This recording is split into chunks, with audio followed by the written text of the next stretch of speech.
Hello, everybody.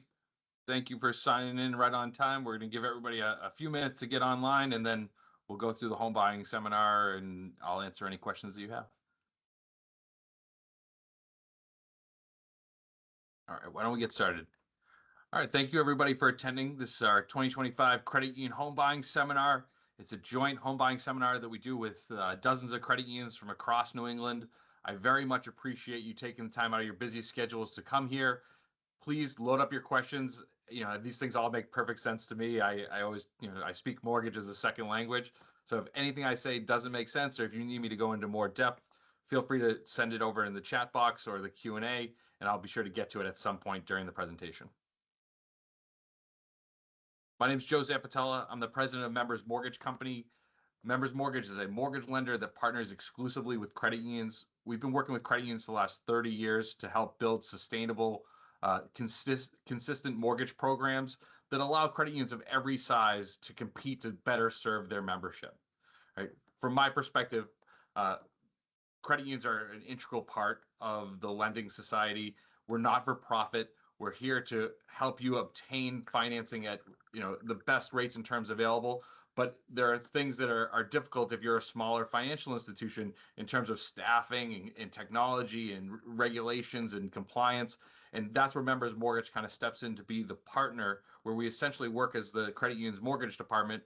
And we're here to make sure that you understand that being a member of a credit union is a privilege, right? This is something that you should be treated differently than the traditional, customer off the street. We don't call you a customer; we call you a member, because as a credit union member, there are higher expectations on member service. There's higher expectations for discounted interest rates and more affordable closing costs.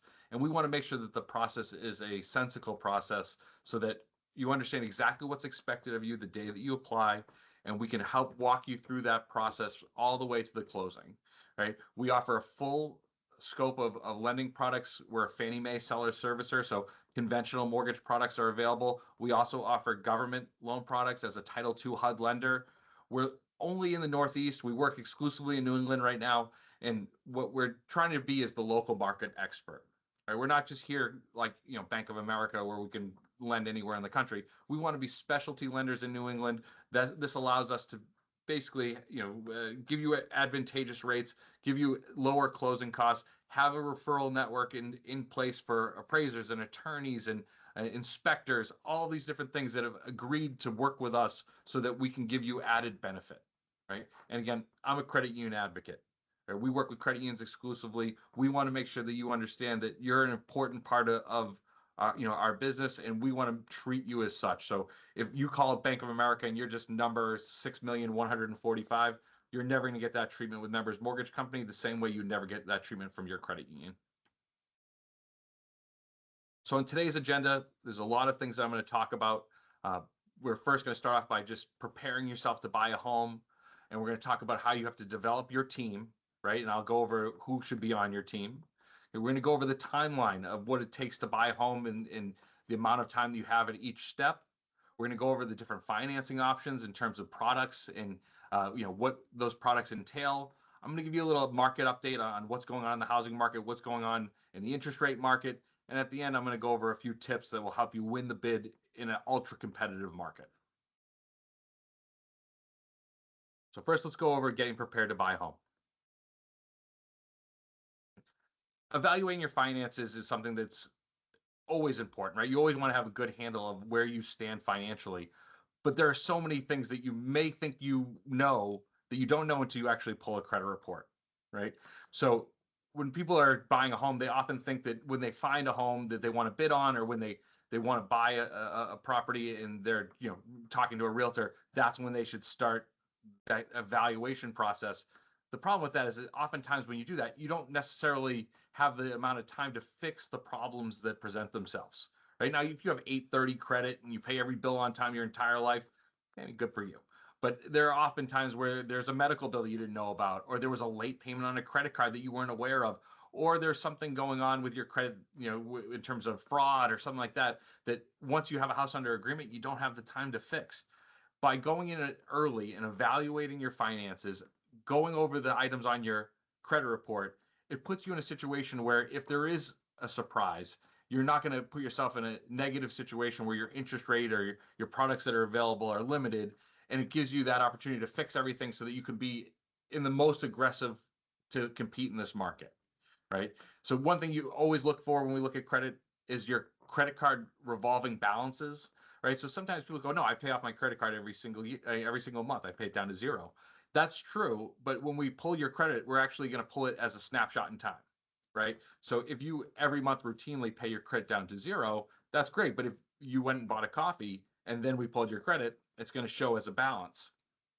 Depending on what your percentage of your credit, revolving credit is used, that could really materially impact your credit scores. So by giving yourself time and evaluating them up front, it allows you to kind of time the when your next credit pull would have to be, or it gives you the opportunity to pay them down and we can update those balances, right? You want to obviously pay all your bills on time, right? If you can pay your bills on time, that's going to give you the best chance of getting the lowest rates in terms. And then you want to keep your money where it is. A lot of people think that when they're buying a house, they have to start moving their money around. So make sure that you know where it is. You don't want to have any abnormal activity in your bank accounts because it just adds to the amount of paperwork that we need to collect when we're verifying all of your information. So keep your money where it is. And really, when you're evaluating your finances, people ask me, like, Joe, what can I afford? Right? And what you can afford and what I can get you qualified for are materially different things most of the time.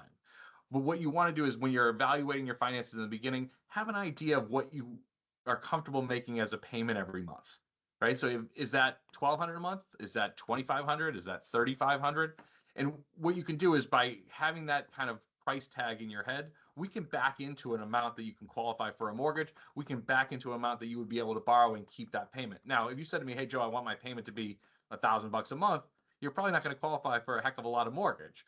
Whereas if you're thinking that you could pay $3,000 or $4,000 a month, you might be able to qualify for more than where you're looking to buy. So I think that evaluating that up front really helps you target in on the properties that you can go review. And it really helps put you in the right frame of mind when you're going to bid on a home. Okay. When I say we're evaluating your finances, really that step is called applying for pre-qualification, right? Some people call it pre-approval, some call it early approval, some call it a million different things. But essentially what it is pre-qualification. We're verifying your information ahead of time prior to finding a home and putting it under agreement, right? This is really the first step in the home buying process. And a lot of people come to me and go, Joe, I don't want to run my credit, right? I don't want to pull my credit. I don't want that hard inquiry on your credit.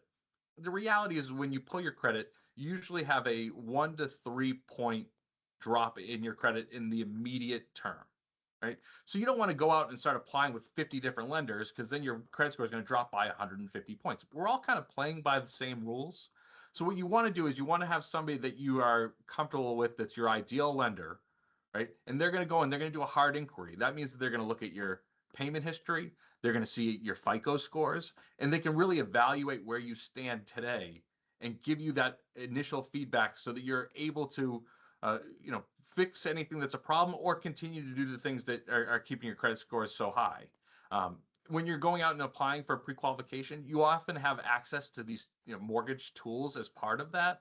That's really important because you can do things like get closing cost estimates, you can do payment estimates, you can go through the different underwriting criteria, right? Underwriting is the process in which we're going to approve your mortgage. And so when you go out and you get pre-qualified, you're going to start talking to somebody who can actually put in the time to explain the process to you, explain the kind of paperwork that you need to come up with so that when you do find a home that you want to make a bid on, you already have that plan in place, right? You already know what's expected of you. So there's no surprises. It's, hey, these are the 5 forms I need to sign. These are the 5 documents I need to produce. And I'm ready to go as soon as the person accepts my offer, right? And this is also a good way to track interest rates. A lot of people say to me like, Joe, I wish rates were a little bit lower, this and that. That's great. We all do. But what you can do is you can actually, through our technology, go in and set up like alerts for different products. So if you're looking for a fixed rate mortgage or adjustable or FHA, VA, USDA mortgage, you can go onto our site, select that product and set up like an alert tool that says, hey, rates got down to this rate, notify me. And oftentimes people will be able to keep track of the interest rates market that way and be able to be more dynamic in their bidding timing because they know that interest rates are hitting a valley in this kind of turbulent market, right? And really what I think that is lost on so many people in the mortgage space is that they don't really understand why they're doing certain things, right? So when you're going out and getting pre-qualified, we really want to understand what that why is. So let me go over what the why of pre-qualification is. Okay?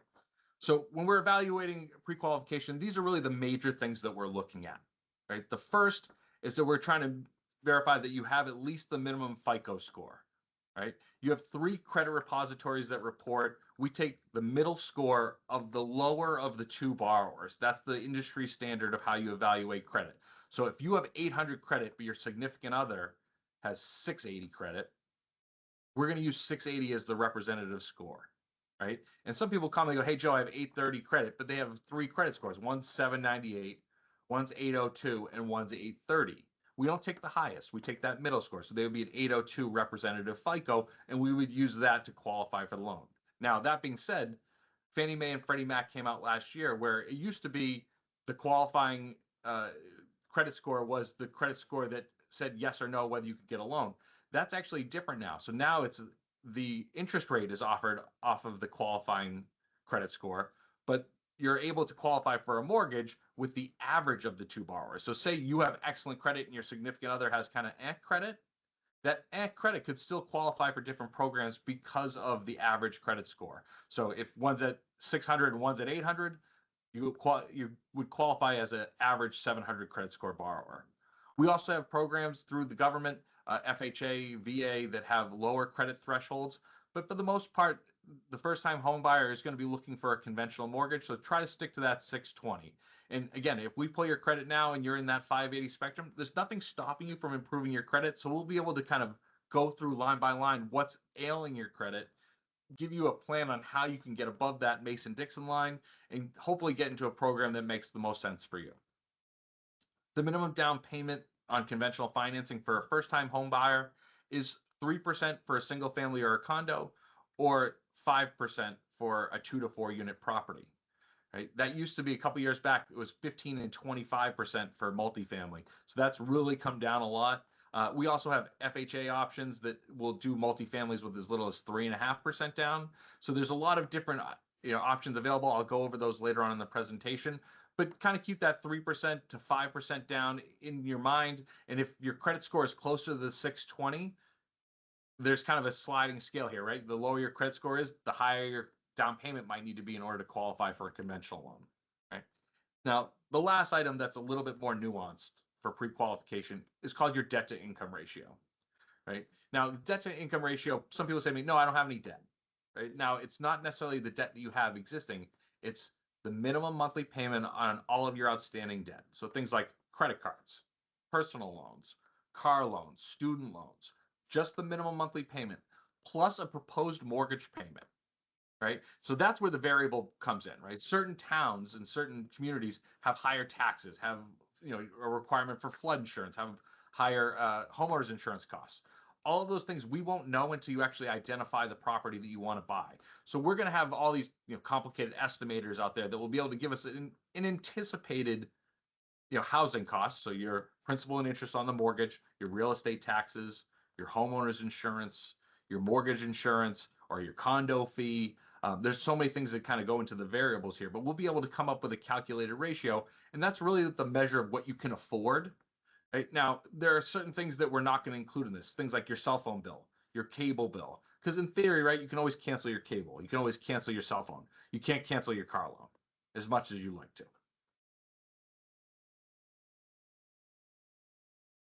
So the next thing we want to talk about is building your team.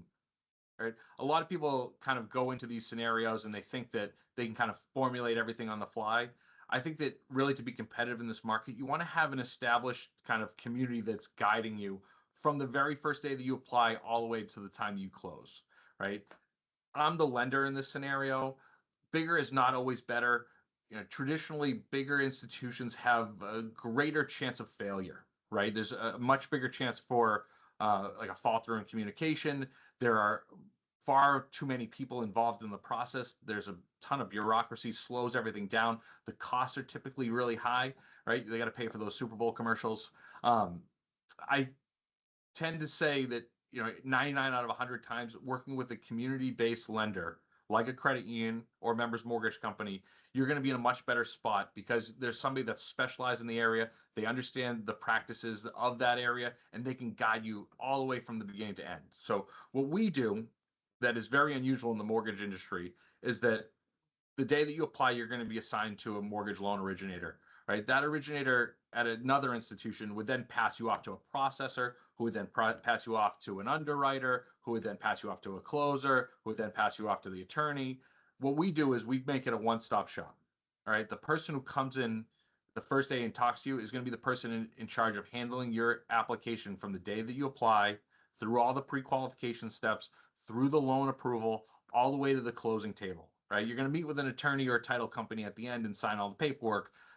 But in that very beginning, during the actual obtaining of the mortgage, we want to make sure that you have a dedicated person who gives you the attention that you need, who knows your detailed background. There's not going to be any passing of your application. It's entirely handled by that person. And so you'll know from the day one when you call me to have a strategy session and understand what is needed of you, I'm going to be the same person at the end who goes, yep, I signed off on this paperwork. Okay? And so that gives you some true control over the transaction. It's my responsibility to sign off on it. So I'm going to guide you the best way that I know how, and I'm going to put you in a situation where you're going to be successful. Okay? Now, every lender has a little bit of a different rule on attorneys. Our attorney list is closed, which means that the attorneys that work for me, who represent me as a lender, have all agreed to a subset of fees. Because I do a certain amount of volume in these areas, they typically take significant discounts, right? And so what I highly suggest that you do in any market is to talk to the lender, figure out who their attorney is going to be, and then hire them to represent you. The reality of the situation is you're buying a home with your lender, right? You're buying a certain percentage of it. The lender's buying the residual amount. And there's really no conflict of interest there, right? You both are aligned. You want to have clear title to the home. You want to make sure that there aren't any encumbrances or anything that would prohibit you from selling it in the future. So having the same attorney is a great way to save anywhere. I mean, on the short end, it's $500. On the long end, it could be thousands of dollars, right, for a third-party attorney. Now, you have every right to choose your own attorney. If your father-in-law is your attorney, I get it. They're probably going to have cheaper than my attorneys would cost. But in the scenario, the seller usually has their own attorney. The lender always has their own attorney, and the buyer has the option to choose either the lender's attorney or a third-party attorney of their choosing. Now, if you choose your own attorney, they're going to charge you a personal representation fee, right? And that personal representation fee, I have no control over, so they can charge you literally whatever they want, right? And so those are the types of things that we want to make sure you avoid. And if you do this process early, you go through pre-qualification, you meet your loan officer, the person in charge, they're going to give you the subset of attorneys that work in the area that you're looking to buy. We have all of New England covered, so it's no issue at all. We're happy to send you over there, and you'll be sure to be treated like the member that you are and not just another customer. Okay?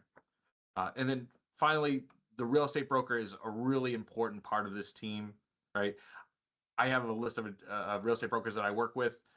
By all means, you can work with any real estate broker that you're comfortable with, but there's a few things you really want to kind of consider when you're evaluating the real estate broker in your community.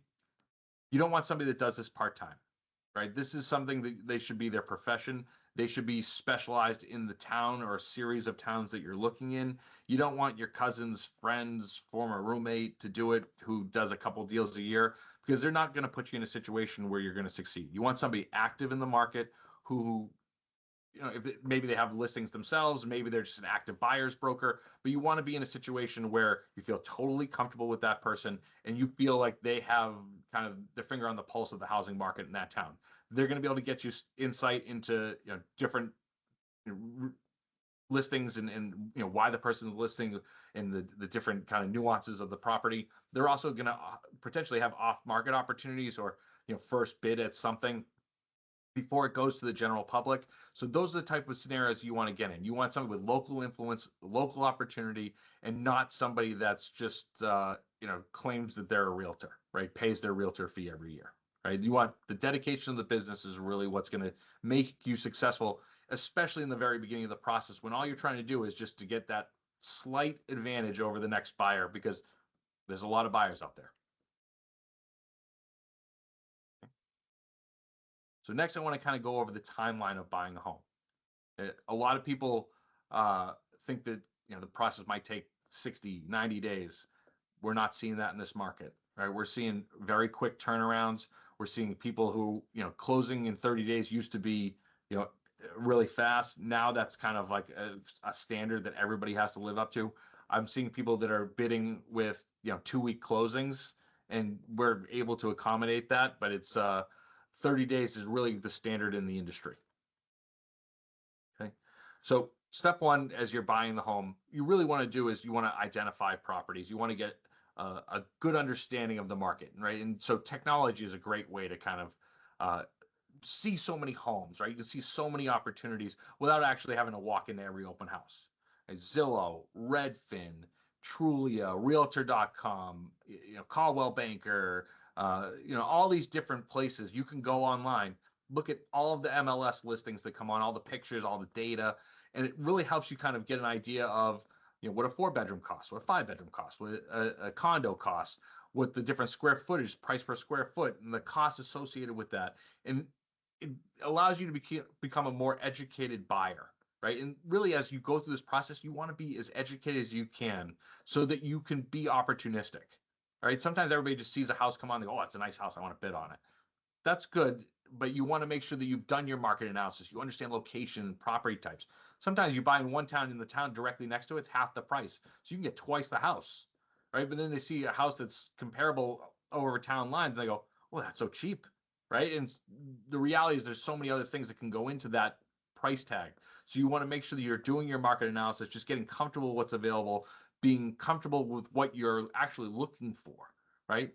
I always say that you want to evaluate the needs versus your wants, right? You might need to be close to your kid's school, or need to be close to work, or public transportation, or the beach. I mean, whatever it is. There's so many different needs that you may, and then there's wants, right? You might want a 3-car garage, but you could settle for a 2-car garage.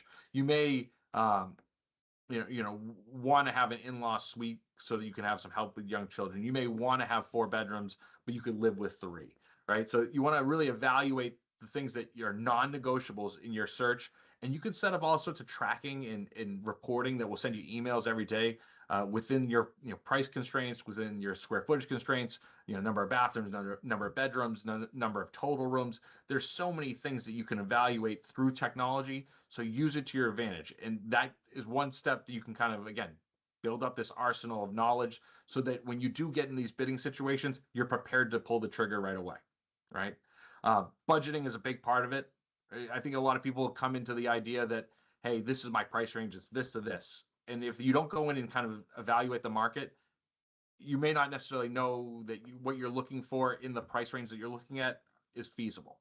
And a lot of people I hear, they bought a house for $400,000, it's worth $600,000 now, but for them to materially upgrade it, it's like $1 million, right? And so they were thinking like, oh, I could get a nicer house for $650,000. And it's like, well, just because your house went up, everybody else's house went up too. So you want to make sure that you understand that what you're budgeting for is realistic in this market, and be realistic with yourself, right? Some people are sitting there going like, I want to pay $1,800 a month and I want to buy a $700,000 home. Unless you have a massive down payment, that's probably not going to happen. Or you might end up paying $1,800 a month in just taxes.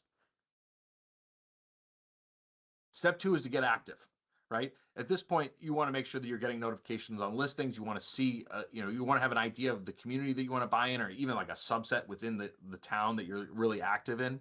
And that way you can really see the prices that are coming on and how quickly they're going under agreement, how quickly they're closing. You want to start attending open houses. So many times people have called me and they said, hey, listen, I could never live in a condo that's 600 square feet or 700 square feet. And then they start going to open houses and they go, actually, it's not the worst, right? It has high ceilings, has good light. It's something that I could see myself living in for a few years. So attending open houses is an important part of that. You want to make sure at this point when you're getting active, you're already pre-qualified, right? You don't want to walk into an open house without a pre-qualification letter, because if you try to get to that point, you're going to end up with the high pressure salesman either at the open house, or you're going to have a realtor that's hounding you to go to their lender.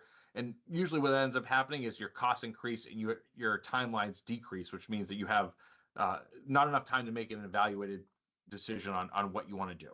At this point, you also want to start interviewing realtors, right? Just because a realtor calls you or just because they were at an open house doesn't mean you have to work with them. So what you should do is interview them. Make sure that they're a fit for your personality. Right? Some people are these big boisterous personalities, and if that's not the way that you communicate, that can be overwhelming for you, especially as you get into more stressful situations in the home buying process. Find somebody that matches your speed, who really understands your needs, right? And as you've done your research ahead of time, you're going to be able to find somebody that really understands your game plan, right? And you're going to have that game plan. You're going to make sure that they're putting you in the best scenario to execute it. Step 3, we're going to dive in, right? This is where it starts to get fun. You got your realtor. Now you're starting to submit offers on homes. You might even actually get something under agreement. You get to the negotiating time where you're going back and forth on closing dates and down payment percentages. And now you're getting into the home inspections, right? At this point, you're going to have different contingencies in your offer that you have to meet. And this is where you're really going to see the competition. What I've seen out there in the market is for every listing, there's probably about 10 buyers, right? So you have to be as prepared as ever to do this step. So when you're identifying your realtor, starting to make bids on properties, you want to make sure that your team is assembled, right? You have the attorney in place, you have your lender in place. And the reality is that you're not going to know what your interest rate is until you have a property under agreement with a determined closing date, right? So anybody who says they can lock your rate ahead of time, that's just a marketing campaign. They're just trying to get you to apply with them. What you want to do is you want to get yourself in a scenario where you have an idea of what your interest rate would be before you make a bid on a home. And anybody who's a mortgage banker who understands how mortgages work, if you tell them your credit score, your purchase price, your down payment, your property type, your closing date, they should be able to quote you a rate that's 95% accurate. I know that I could do that no problem with my eyes shut. So when you get a house under agreement, it really takes a handful of phone calls to quote unquote rate shop. But from what I've seen is the credit unions and the credit union space has traditionally dominated interest rates, and we have all of the products available. So we want to make sure that do your pre-qualification now, get that done, get the idea of what the market rates are. You're always welcome to shop it, and I'm confident that we're going to be competitive. Okay, now you got a house under contract. Woohoo! Let the fun begin. Right now, you're going to call me. You're going to say, Joe, what are your rates? All right, let's get a formal loan estimate. The loan estimate is a very important document, right? That loan estimate comes from your lender. It actually discloses right on one page. It's really a 3-page form, but there's one page that shows all of the anticipated closing costs associated with the loan. Now, a lot of people go, hey, I want the lowest interest rate.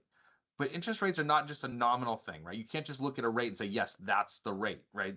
There's closing costs associated with it. So right now, the market interest rate is around 6.5, 6.625, somewhere in that range. Now, you might see somebody advertising 4.5 on an interest rate. You go, oh, that's a great rate. I want that rate. Now, when you actually get a loan estimate, you're going to see that your closing costs have an extra $60,000 worked into it. Right? And you go, oh, I don't want to pay $60,000 for a lower interest rate. So when you're hearing the closing costs, you see these ads online and all these people who are trying to solicit your business, make sure that you're getting the full picture of it. So if somebody says to you, hey, this is my interest rate, ask them for a loan estimate or at least an itemization of fees so that you can understand that what are the costs to obtain this financing, and make sure that you're not in a situation where that sneaks up on you. Right? At this point, too, once you've identified your lender, you get your interest rate negotiated. That's when you're going to identify who your attorney is. You want them to make sure they're evaluating the contract. In Connecticut, it's a one-step contract, right? In New Hampshire, it's the same way. It's a one-step contract. So when you make your bid, they accept the bid. That's the only transaction. In Massachusetts, because we like to be difficult, we have a two-step contract. You make an initial bid, right? And then you go through the inspection period, and you go through a number of other things, and then you sign a more formal purchase and sales agreement. So during this time, you want to make sure that you have your attorney on board. They've had a chance to review the contract, and just to make sure that you're not giving yourself any unnecessary risk by signing the contract. Okay? Now, once you sign that formal purchase agreement, at that point, the appraisal is going to be ordered. A title search on the home is going to be ordered, and you're going to start being requested for your loan documentation. Now, some people, when they do a pre-qualification, they'll collect all of your paperwork, right? They'll collect it right up front. Now, the reality is, if we do that, if you go out and buy a coffee, something's going to change, right? Your debt to income ratio is going to change. The amount of money you have in the bank is going to change.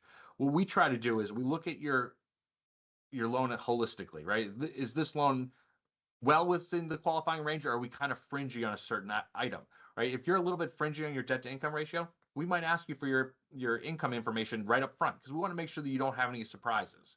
But if you're kind of like right down the middle and you're not close to any of the barriers, we're not going to put you through the process of going through the paperwork twice just so we can say you went through the paperwork twice. We can evaluate the loan pretty simply, look at your qualifications and issue that pre-approval letter, get you out bidding on properties, and then go through this process once.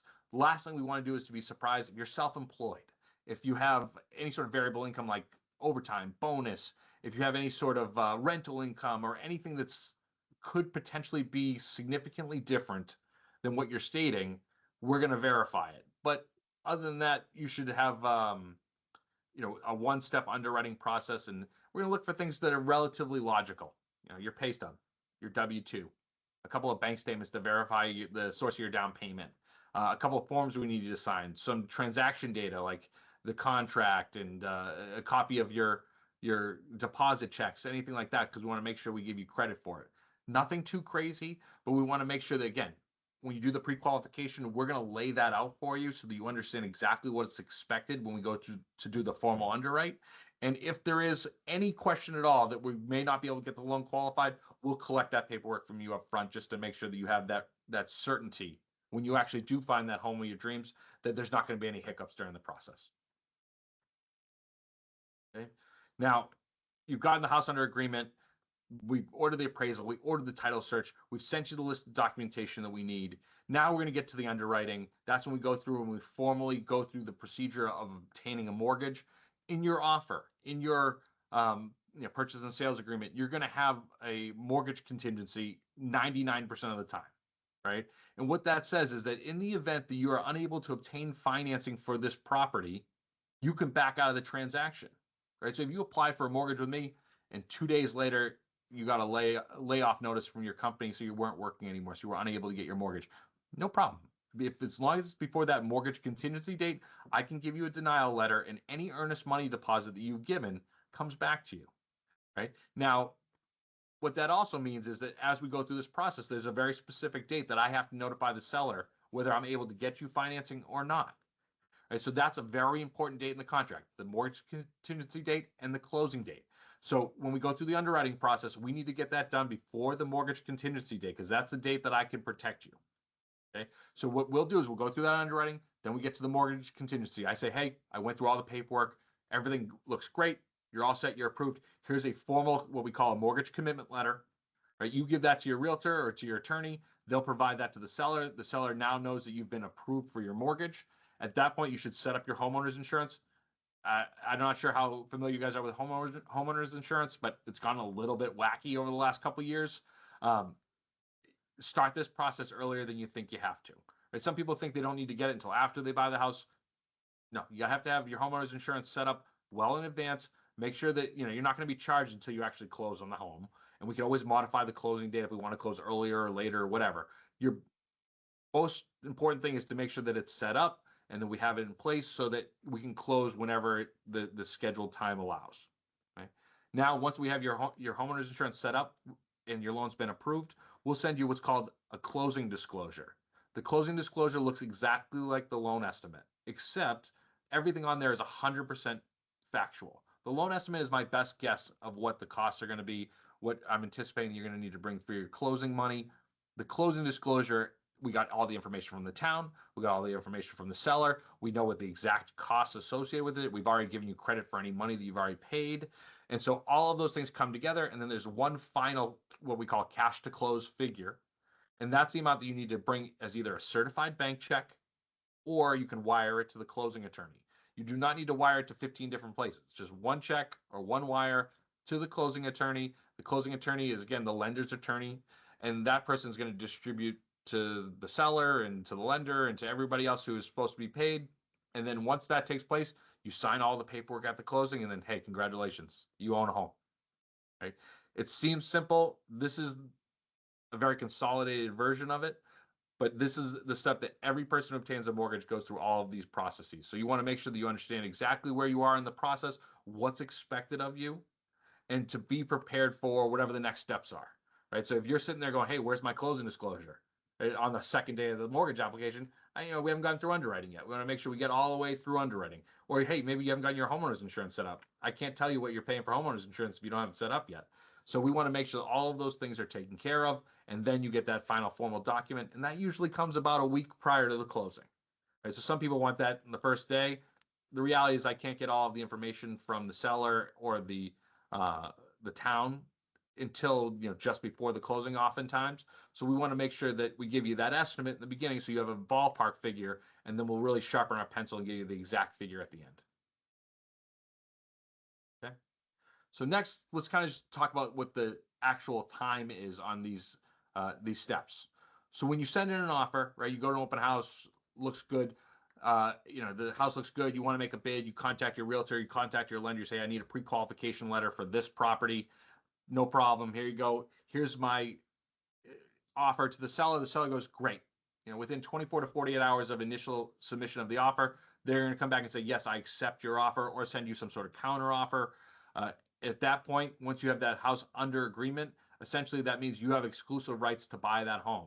At that point, you can get a formalized loan estimate from your loan officer. We'll know the property, we'll know the purchase price, the down payment, the closing date. We can put all of that into our software to produce this loan estimate, and that's when you can start evaluating lenders, right? Within 3 to 7 days of that initial offer, you're going to sign, if you're in Massachusetts, you're going to sign that formalized purchase and sales agreement, right? At that point, you're going to go, between that initial offer and the purchase and sales agreement, you're going to have the inspections due, right? So you'll have an inspector go in, take a look at the property, tell you any deficiencies or anything that you should be, noting, assuming that everything checks out. At that point, you're going to be negotiating the rates and terms with your lender, get everything formalized with them, get them locked and in process so that you know what your interest rate and what your product's going to be. Right now, from there, your mortgage approval, that's that underwriting section. That takes somewhere from the 7 to 21 day range, depending on what your contract is drawn up. Very normal contract right now. From accepted offer, it's 3 weeks until the mortgage contingency, and then you close a week or two after that. So you're looking at a 24 to 35 day transaction total. That's very normal. But in that time frame for mortgage approval, again, you're doing the underwriting, there's an appraisal and a title search that's taking place. And at that point, you're also going to be obtaining that closing disclosure so you know how much money you need to bring to the closing. And then typically once we issue the approval, you're going to close somewhere like the 7 to 10 days after that. Again, on a consolidated timeline, we've closed a loan in as little as 10 days. And that's usually the fastest that I'll say that we're comfortable doing. But a very normal transaction is a 4-week, 5-week closing. And that gives the seller an opportunity to clean out the house. And that really, gives you an opportunity to get all your paperwork in a row. And there's no real hurry. Now that you understand kind of the process of the mortgage, let's kind of go over the different mortgage options, what we're seeing out there in the market. Okay. There are really two main players in the mortgage space now. In 2008, 2009, there were all sorts of different nuanced products that were out there that kind of ruined the mortgage market for a lot of people. There were too much specialization, too much risk. And what we kind of consolidate down to now is a fixed rate product and an adjustable rate product. Right? The fixed rate product is what you've heard about your entire life. There's a 10-year, 15, 20, 25, and 30-year fixed term. If you take out a 10-year mortgage, there's 120 payments. If you take out a 30-year mortgage, there's 360 payments. So you understand that if you take out a 10-year mortgage, your mortgage payment is going to be significantly higher. Some people call me and go, hey, I want a 10-year. And they go, why is this payment so high? Well, you're paying the entire mortgage off in 120 payments. If you extend it out for 30 years, your payment gets lower. The vast majority of first-time home buyers are looking at a 30-year fixed mortgage. It gives you long-term security. You know exactly what your payment's going to be for 30 years. If the home you're looking to buy is your forever home, it's a no-brainer, right? You take the 30-year fix. You can always take advantage of if rates go down, right? You can always refinance. There's nothing stopping you from paying it off early. But if rates back up on you and start going higher, you're protected because you're already locked in, right? So in 2020 and 2021, 30-year fixed mortgages were at 2.5%. What a time to be alive. Okay, now all of those people are locked in at a 30-year fix at 2.5%. They're not selling their homes, right? They're not going to be refinancing. Those are mortgages that are locked in for all this time, even though interest rates have gone up to 6.625. Now, adjustable rate mortgages in this market actually can make a lot of sense for you depending on your circumstances. Right? A lot of people who are buying condos, a lot of people that are going to be in a certain area for a shorter amount of time, right? If you're going to school somewhere, or you know this job's only a 3 to 5 year plan, you can get an adjustable rate mortgage that is fixed for anywhere from the first 5 to the first 15 years of the mortgage. Right? And so a lot of people hear adjustable and they go, nope, don't want to talk about it. I don't want to hear it, because they think back to the times where the adjustable rate mortgages were much more dangerous. These are member friendly adjustable rate mortgages, which means that there are caps in place for how much interest rates can go up. You know exactly what your risks are. You know exactly how long the rates are available. There's calculated formulas on how your interest rate will reprice. So what you'll see is a 5, 7, and 10-year ARM fixed for the first 5, 7, or 10 years, but it still amortizes over a 30-year period. So a 10-year fixed mortgage has 120 payments. A 10-1 adjustable rate mortgage has 120 fixed payments, and then after that, it will reset every year at the U.S. 1-year Treasury plus some sort of spread. So you can look at the U.S. 1-year Treasury on any finance website, and so after 5 years, you can look at it and go, oh, I'm going to reset at a much higher interest rate. I should refinance now. Right, and get into a 30-year fixed or a 25-year or something like that. And so there's much more predictability. Also, the way we have them set up, most of them have a 2-2-5 structure. And what that means is on the first reset, the most the rate could ever go up by is 2% over the first initial rate. On each subsequent reset, the most it could go up is 2% over the previous rate. And then the highest the rate could ever get is 5% over the initial rate. Right? So it's capped, so it can't just jump up to 30%. I think that's really what a lot of people are fearful of, is that massive jump. What we're trying to do is to put you in a scenario where you're protected against the upside, but you're able to get a significantly discounted rate. So like right now, if a 30-year fix is at 6.625, we're seeing a lot of ARMs that are in like the low fives, right? And so from a payment perspective, you could save $600, $700, $800 a month depending on your price tag for 10 years, right? So that 10-year window is a really long time. You get to go through an entire interest rate cycle in 10 years. So it really is a good product for the person who knows it's not their forever home, right? They know this is a relatively short period. I mean, you'd be surprised how many people go, no, I'm only going to take a 30-year fix, right? And then 3 years later, they call me and go, hey, Joe, I'm selling this one, buying another one. And I go, well, you took that 5-1 ARM or 7-1 ARM, you would have saved $25,000 in interest over this period. I don't say that to them, but I always just think it in the back of my head, right? So there's so many different things that you are going to evaluate. This is something we're going to talk about up front, right? We're going to understand the motivation for the purchase. We're going to understand what you're trying to accomplish from the transaction, and then kind of tailor our offerings depending on what your risk tolerances are and what your expectations for a monthly payment are going to be. Now, there's really 3 tiers of mortgage in terms of the balance. Conventional, this is the highest the conventional limit has ever been at $806,500. This is the limit across the country in every county in the country.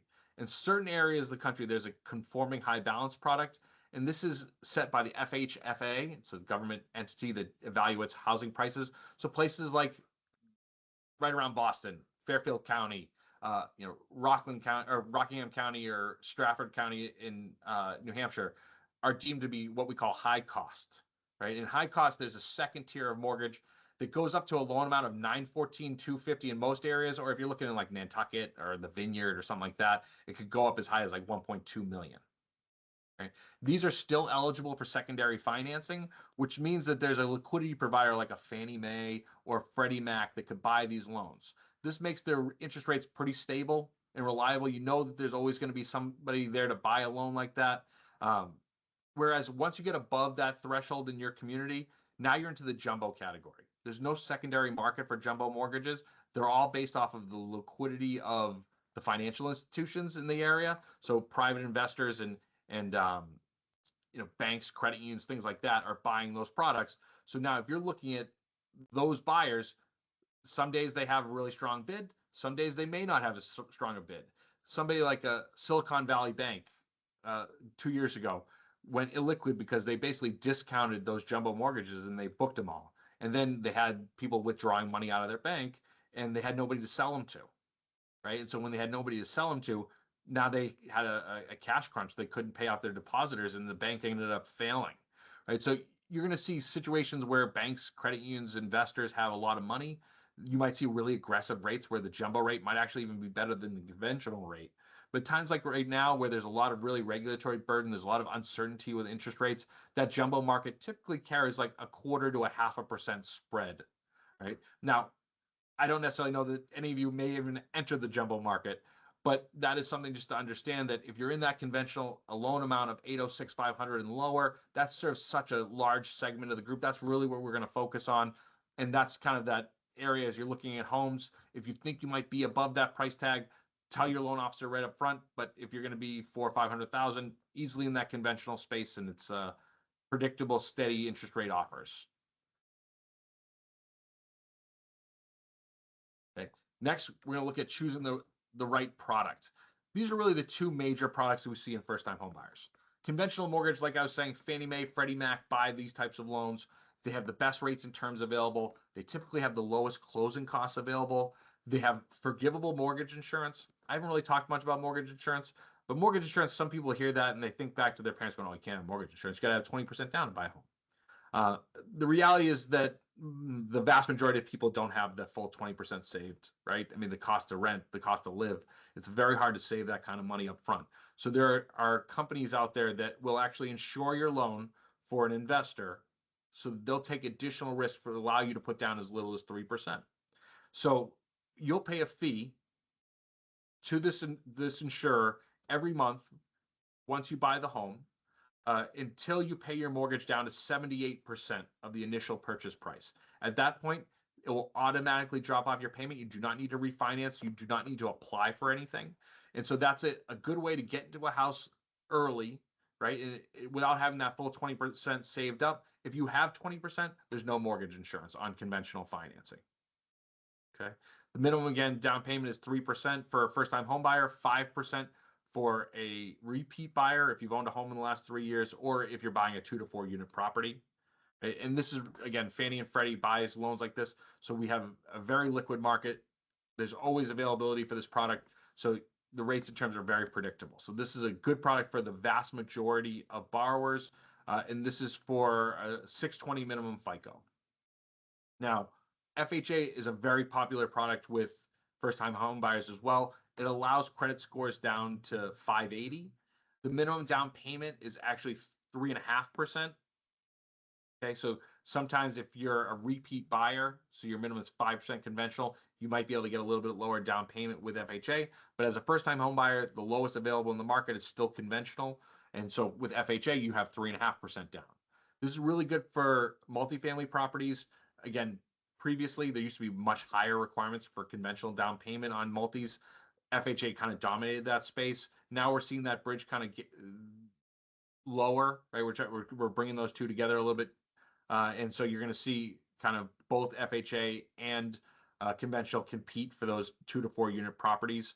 Now, the big difference between FHA and conventional, if you have less than 20% down, on FHA, you have life of the loan mortgage insurance. So even if you pay your mortgage down to 10% of what it was when you bought the property, you still have to pay that monthly mortgage insurance premium. Also, when you buy the home, they have a fee up front called the upfront mortgage insurance premium, or you'll hear it called the MIP.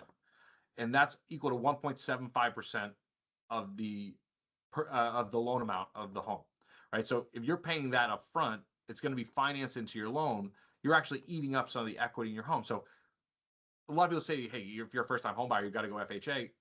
If you can avoid paying that upfront mortgage insurance premium, which can be literally, $6,000, $7,000, $8,000, and you can have a forgivable mortgage insurance versus life of the loan mortgage insurance, oftentimes that conventional product is going to be better for you. FHA, frankly, is a little bit more of a high margin product for lenders like me.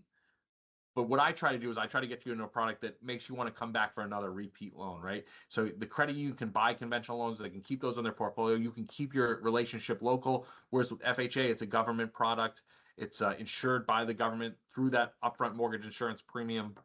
And so it allows you to get a home if you have a lower credit standard or if you have, higher obligations in terms of your debt to income ratio. But if we can get you into a conventional product, I think that's what's best for you as a member. And that, again, is probably at least 75% of first-time home buyers are going conventional. Now, when you're evaluating your loan estimate, your closing costs, I talked about this a little bit already. So you want to really look at the different sections. Okay. Now, this picture in the background, you can see that's a loan estimate. That's the first page of it. The second is broken out into a number of different sections that are lettered A through H. Right? And so when you're looking at it, section A are the fees that are charged by the lender. Right? And these are origination costs. They might call it a processing fee or an underwriting fee. These are the costs of the overhead of the lender. This is also where they're going to charge you points. Right? So if you see a rate that you think is too good to be true, go to section A of your loan estimate and look and see if there are points listed or origination charges listed. That's where they're essentially charging you extra closing costs in order to get you a below market interest rate. All right. The next section is third party fees, sections B and C. These are the attorney to run the closing, the appraiser, the cost to get a title examination, the cost to get your credit report, the flood mapping provider. These are all paid out to somebody else. These are not charged. These are not kept by your lender. These are collected by the lender and then distributed out to the service provider. All right. The next one are taxes and government fees, section E. These are things like transfer taxes or recording fees at the registry of deeds. These are uniform across lenders. Right? This is not unique to any specific lender. So sometimes people look at this section and they go, oh, this other person had it cheaper. It's going to be the same for everyone. So that's not really something that you want to evaluate when you're analyzing between two lenders. Really, sections A, B, and C are going to be differentiated between lenders. E, F, G are going to be exactly the same at the time of closing. So when you're evaluating it, really focus on A, B, and C because that's going to be where you can tell if somebody has cheaper closing costs than the other. F and G, prepaids and escrows. When you make your housing payment, oftentimes people like to have their homeowners insurance and real estate taxes as part of the payment. That's something that's going to be listed there because we're going to fund an account with some reserves just to make sure that we have enough money to pay your future obligations. That's very typical in the industry. That's going to be listed there. And then the other fees in section H are 100% optional.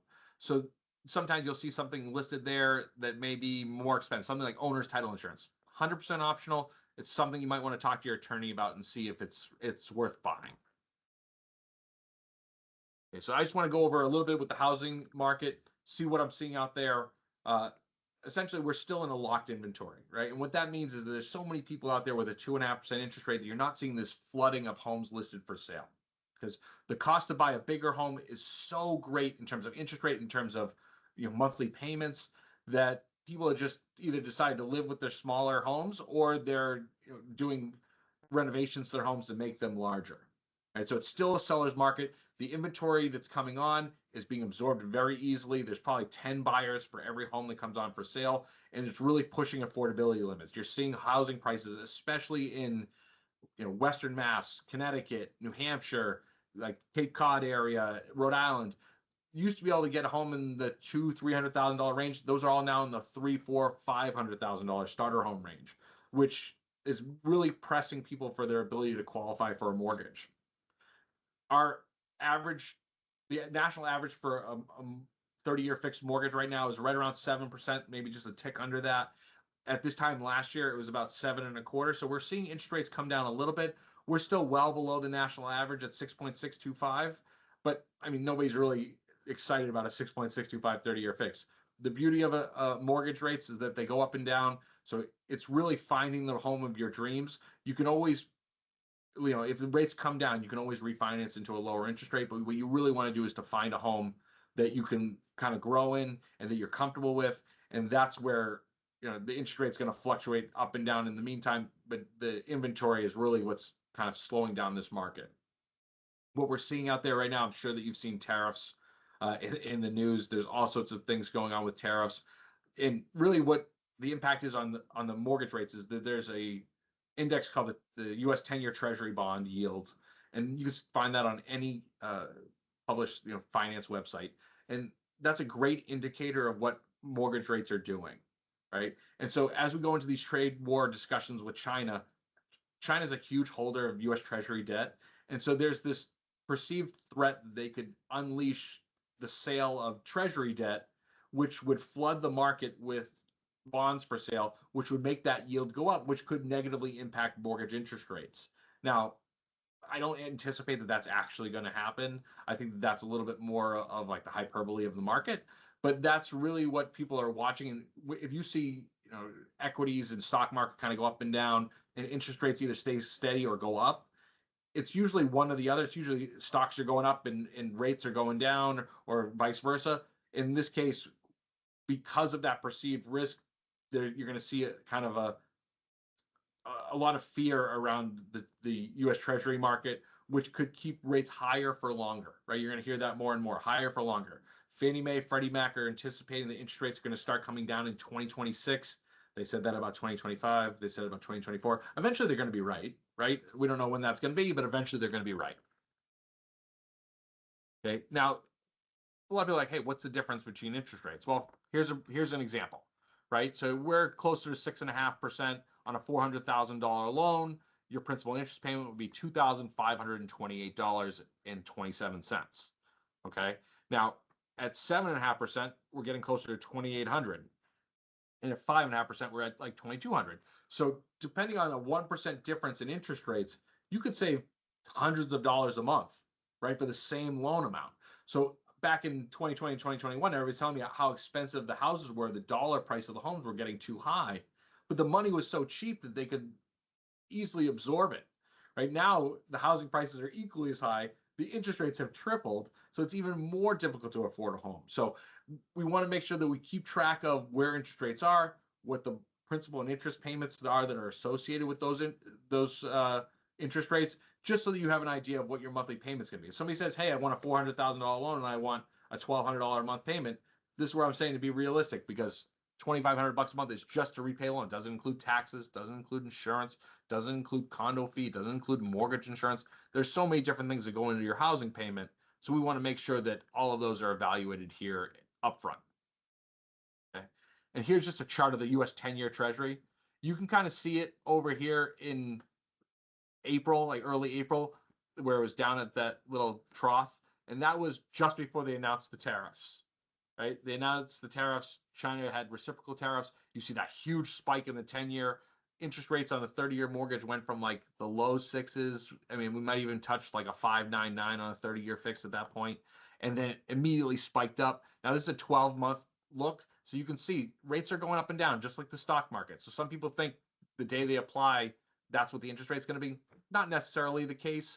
So there's a huge fluctuation day to day. Make sure you talk to your loan officer. Make sure that you're kind of in the loop on what's going on with interest rates, so that you can be prepared for whatever the costs are going to be when you find your home. Okay. So as we're starting to come in towards the end, I'm going to start going into a couple of tips that I've found that are really good in this type of market. Right. So bidding in odd numbers. This seems like a kind of a simple thing, but it can be literally the difference between getting a house and not getting a house. Right? If a house gets listed for sale for $250,000 and there are 10 different people bidding on the property, it's almost like everybody's cheating on each other's homework. Right? They tend to bid in bands of 5,000 or 10,000 or 25,000, depending on what the price tag of the home's going to be. And they kind of go in those increments. So what I say to people is just add some arbitrary number at the end, because that arbitrary number could be the difference between you and 6 other people that are at the highest bid. So at $250,000 versus a $251,300, right? The down payment difference in that loan scenario is $260 difference, and your monthly payment difference is $8.65 a month. Neither one of those should, break the bank. But for $1,300, you might get that home under agreement versus the other 9 people bidding on it at the same time. Okay. The next is having flexible closing dates. So when I'm evaluating a scenario, right, there's you want to give the seller the perception that they have as much power as possible. Right. So when you make a bid and say, hey, I'm going to close in 2 weeks, that person might have been in that house for 40 years, and they may not be able to close in 2 weeks. So that almost scares them from going forward with your bid, because they don't know that they're going to be able to meet the terms of that contract. So in this case, if you guys say, instead of, hey, we're going to close in 2 weeks, you go, hey, I'll close anywhere from 20 to 90 days at the seller's discretion. Now you've eliminated the guessing game of what their motivation is, right? If they've been there for 40 years and they need extra time, they may like a 90-day close. Whereas if they're already moved on to the next property and they're happy to get it out of their hands, they might like the 20-day close or the 14-day close. So those are different things that, again, it's not monetary. You're not changing your bid price, but you're giving them a sense of power, which helps them, evaluate your bid as a more favorable bid than somebody else. And then finally is this concept of an escalation clause. We're seeing this kind of come and go into the market. Some realtors love it, some realtors hate it. So one thing you want to do is to make sure that the seller is comfortable with it before using this strategy. But essentially what you're doing is, if you find the home that's your home, right? You want to buy that house and you're willing to outpay anybody else. You say to them, hey, this is my bid, but I'm willing to increase my bid and beat the highest bid by $5,000, right? With no cap. Now, the risk there is that somebody might come in on a $500,000 home and bid $1 million, right? Next thing you know, you're at $1,005,000. That might be way outside your budget, right? So what I usually say to people is always include a cap, right? I'll beat the next bid by 5,000 up to 600,000, right? This way, when you're looking at it, when they're evaluating the bids, you may have been willing to bid 600,000, but the next highest bid might be 510, right? So you bid 500, they bid 510, you come in at 515, you saved $85,000 rather than just leading with 600,000. Right? So those are things you want to make sure that it's has some sort of cap, and you also want to make sure that the increase is significant enough to motivate somebody, right? If it's a $500,000 house, you say I'll beat the next bid by $1. They might actually see that as like a nuisance and throw your bid away because it's almost more annoying for $1. But if you make it $5,000, they're like, I'll take the $5,000, right? All else equal, I'll take the $5,000. And so that's a good way to kind of jump ahead without taking any real additional risk. Okay. All right. So now I'm going to get into questions. I'm going to go into the Q&A and chat. All right. Just so you guys are here, I appreciate you staying all the way through the end. I want to just say at the bottom of this, there's a promotional code, Loan 4. It's case sensitive. So if you go to mortgageclick.org, go on, select your credit union, or if you're unsure of which credit union you want to apply through, you can just go to members mortgage members mortgage option. Use the promo code LOAN4, LOAN, and the number 4, all in lowercase letters. And what that will do is actually waive your credit report fee. So the credit report fee is $25. By using that promo code and attending this today, you can actually waive that. Also, this is my email address.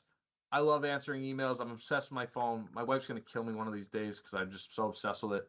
Shoot me an email anytime. Happy to answer any of your specific questions about your personal situation that you may not necessarily want to talk about in a public forum. And this is my number. This rings on my cell phone. It rings on my work phone. Where it rings on my house phone.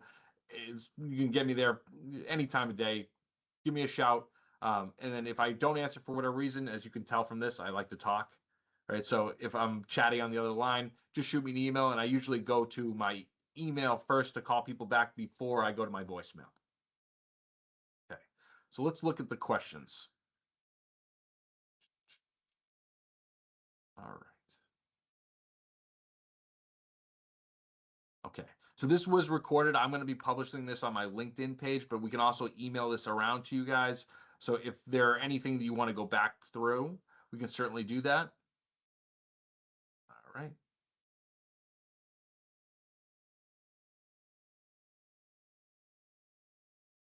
So one of the questions is a great question. So a lot of people are asking, what's the difference between going to you as a lender versus going to any other lender, right? So we have partnerships with credit unions across New England. We are able to offer not only the secondary market products, but we also have portfolio products. So you can keep your relationship local, right? So a lot of people go, hey, what does that mean? Right? So what happens is once you close your loan, when you're making your payments to somebody, oftentimes these companies sell them that relationship. They'll sell the servicing to a different company that will then turn around and sell it to a different one, and you kind of lose that ability to have somebody help you, right? To get somebody on the phone. It ends up getting passed to somebody out in Idaho or Arkansas or someplace else that's not in this area who really doesn't understand the circumstances of your loan. What we really try to do is to partner our loans with a credit union, especially if you're applying through your credit union. We want to make sure that we get that credit union the loan back so you can maintain that relationship, because we want you to be, again, it's member service. right? We want to make sure that you get treated at the highest level. We want to make sure that the experience is uniform and something that you can really rely on. And so if you apply with us, we always have the option of going to a portfolio of a credit union, and that allows us to do more than the traditional lender. Again, helps us have lower costs for attorneys, appraisers, even things like mortgage insurance. We get discounted mortgage insurance because of our relationship with credit unions. So please utilize this benefit of your credit union. If it's employer-based or community-based, tell your friends, family. As long as they're eligible for membership, we can take care of them. And if they're not eligible, we have a credit union partner that we could certainly help them with. Again, email me any questions that you have. You can text that phone number. You can call that phone number. Use the promo code. Get pre-qualified. If anybody has any questions, please feel free to reach out to me. And thank you again for attending. I very much appreciate everyone's time.